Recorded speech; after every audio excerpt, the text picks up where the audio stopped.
आज या ठिकाणी प्रभाग 10मधून प्रभाग 10अ मधून मी स्वतः प्रभाग 10ब मधून सौ शीतल माळवे मॅडम, प्रभाग क मधून प्रज्ञा पाटील, प्रभाग क मधून संतोष नाना जाधव यांनी उमेदवारी भरलेली आहे आणि आम्ही चारही उमेदवारी शेतकरी कामगार पक्षाचे उमेदवार आहोत. कोणते? आमचा सर्वप्रथम विरोध असेल तो मालमत्ता करायला. मी महापालिकेत असताना तिथे मालमत्ता कराविरुद्ध सतत आवाज उठवला. आपणास माहीत आहे की त्यासाठी आम्ही आंदोलन करून एकदा आमच्यावरती शिस्तभंगाची कारवाई झाली. तो मुद्दा घेऊन मी पुढे जाणार.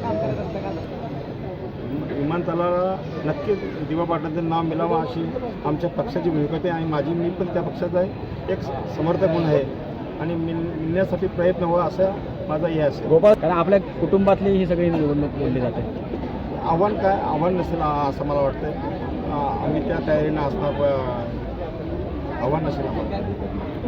ठीक आहे सर. ॲडव्होकेट प्रज्ञा दीपक पाटील, प्रभाग क्रमांक 10मधून शेतकरी कामगार पक्ष आणि महाविकास आघाडीतर्फे माझा निवडणुकीचा अर्ज दाखल केलेला आहे. तरी शेतकरी कामगार पक्षाने माझ्यावर जो विश्वास दाखवून मला उमेदवारी दिली आहे त्याबद्दल मी आभार व्यक्त करतो.